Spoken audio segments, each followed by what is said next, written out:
you left her. And that's the truth, isn't it? You didn't mean to. You told yourself you'd come right back for her, that it was just one last loop, one final jump, one more chance to fix the timeline. But while you were off doing that, Lucia was in hell, alone, sealing herself inside the reverse entropy tower, alone with only her mechanical body.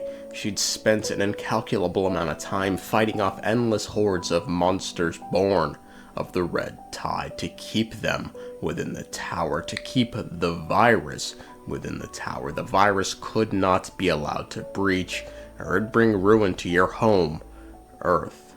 So she stayed, and you left, but none of that matters now, as right now, you managed to find a way back into the tower. You found her in the center chamber, still standing, Lucia, exactly where you left her, exactly where no one should have had to remain. You didn't know how long she'd had to fight, days, weeks, God forbid, even months, but you don't want to think about that now.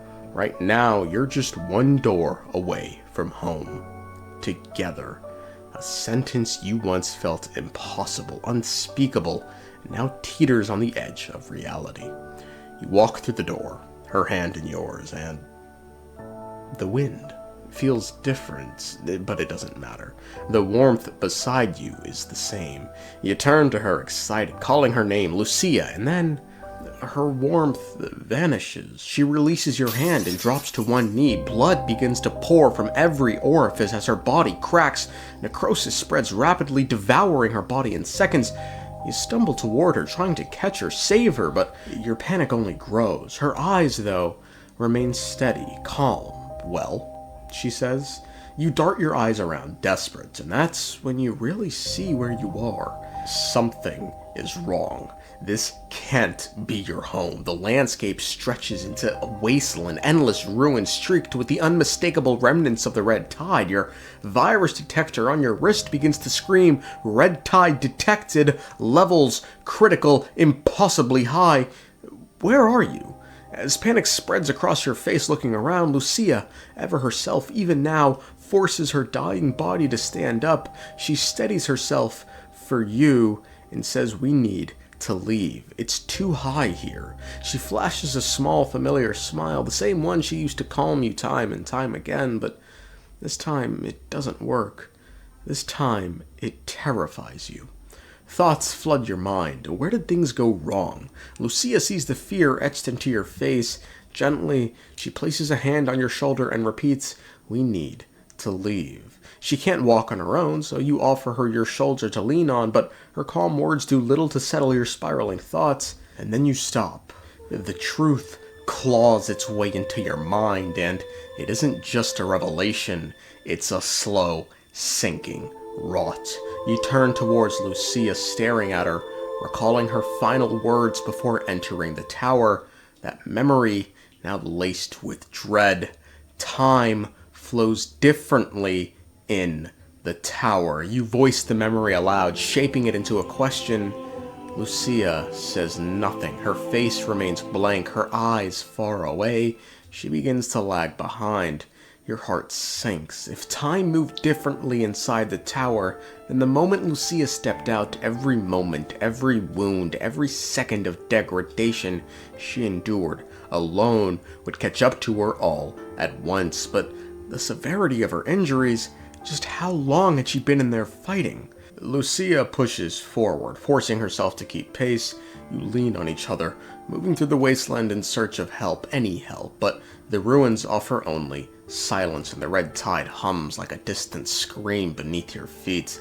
Eventually, you stumble upon the shell of what used to be a hospital. Inside, miraculously, a working communications transceiver, you hear a voice, one you both know, Emma. Lucia manages a soft smile, tired but genuine. After a long silence, she murmurs, "I'm happy to be by your side." You squeeze her hand and simply respond, "Me, too." Soon after Emma appears, she rushes to Lucia's side and begins emergency maintenance. Her face hardens as she works. Finally, she looks up. She's beyond repair. She's in critical condition and needs a new body. You already know what's coming. There's not enough time to build a compatible frame, Emma says. We'll have to use an old one. You don't hesitate. Asimov should still have one of her backups. He was keeping them... Emma lowers her head. You stare at her. Where is he? You ask, though her silence already told you. He's dead. You demand an explanation, prompting Emma to look at the two of you, her voice barely above a whisper. It's been 30 years since you and Lucia entered the tower. The words hit like static. Wrong. Impossible. You were just in the tower. You just walked out. You just left her behind. But then you see it on Emma's face, in the silence that stretches just long enough to smother the last shred of hope. Looking at Lucia once more, you realize her injuries aren't the results of days or weeks of fighting, but decades. 30 years worth. Emma's voice is heavy as she continues. She tells us the world fell apart after we entered the tower. The virus spread unstoppably. There's one last bastion left on Earth. Most of humanity fled off into deep space, chasing the dream of a new world. It's hard to process, but there's a spark, one fragile thread of hope. Words come through. One of Lucia's old bodies is still intact, stored in a research facility 1,600 miles away. It's your only chance. Without delay, you and Emma lift Lucia into a car and begin the journey. 3 days pass, 3 days of silence broken only by the hum of the engine and the sound of your own thoughts unraveling. Words are rare. None of you want to speak. There's too much to say and no strength left to say it. Every so often you reach back, feeling for Lucia's hand. Warmth meets your touch, a gentle squeeze. She's still here. But each time her warmth is just a little fainter. On the third night, as the road winds through broken cityscapes and decaying forests, you hear them before you see them. A pack of monsters. They swarm the road like shadows with teeth. Lucia, forgetting for a moment that she's dying, tries to rise, but you're already there, pushing her back down. You demand she lie down. Emma floors the accelerator. The car barrels forward, smashing through the horde. Blood and limbs paint the windshield in a grotesque storm of survival. Eventually, you break free into the open road, but victory has a price. Smoke pours from the hood. The engine wheezes, groans, dies. Silence again. The facility is close now, a few miles, maybe. Lucia steps out. No, you say, your voice firm. You tell her you and Emma will find the frame. Lucia doesn't argue. She lies back down, eyes fluttering, now closed, her voice barely above a whisper. She says she'll be waiting. You promise Lucia you will find her frame. You promise Lucia you will be back. You reach the facility and begin frantically scouring the grounds for Lucia's frame. The armory? Empty. A sarcophagus of rust and shattered dust. The labs? Wrecked. Shelves collapsed. Systems long dead. Personal lounges? Nothing but quiet. A graveyard of memories untouched. Each door you open is another coffin. Each room just a deeper shade of too late. You curse, you shout, you tear through corridors like time will listen if you scream loud enough, but no logs mention her backup frame, no stasis pod, no storage capsule, no hope. As dawn begins to break, you meet up with Emma. There's no need to ask if her search fared any better. Her empty hands say enough. Together, you check one last location, an old house you and Lucia used to visit. You pray for a miracle, and then you find it. An unopened hibernation pod. Hope surges through you as you rush to open it, only to find it empty. But just as you're about to leave, something catches your eye inside the pod. A small box with Lucia's name on it. You open it and find a hand-drawn design and a message. It's a ceremonial dress chosen by vote, meant for her return from the hetero tower. You set the drawing down. The silence around you feels cruel, mocking. Another reunion with Emma yields nothing. She suggests heading back, and you agree. As you step outside, something impossible pierces the horizon. Lucia. She calls your name. You run to her. She collapses into your arms, choking back emotion. You ask why she left the car. Her voice is weak. She says she was worried. You'd been gone too long. She doesn't ask how the search went. Your empty hands speak for themselves. She asks where we go from here. You pause. The Arctic lab is weeks away. Lucia doesn't have that kind of time.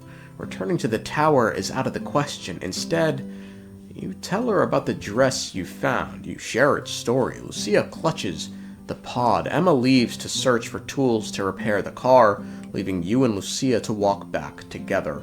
By the time you reach the car, she has 1 hour left.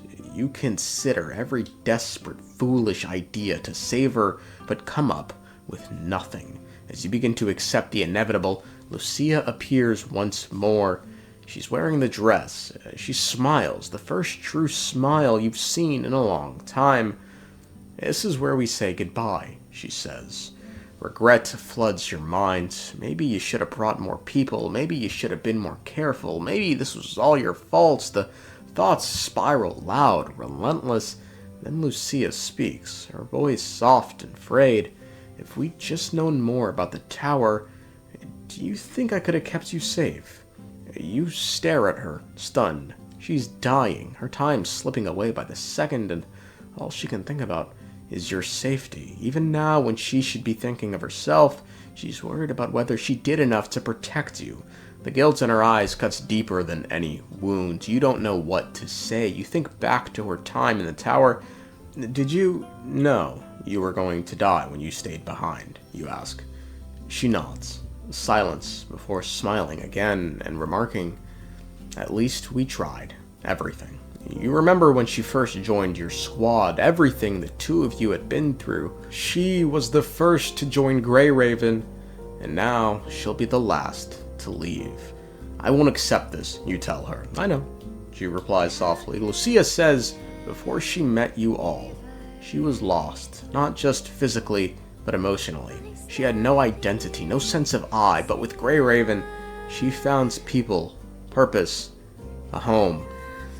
"Don't blame yourself when I'm gone," she says. You nod. You say you won't, but you won't give up either.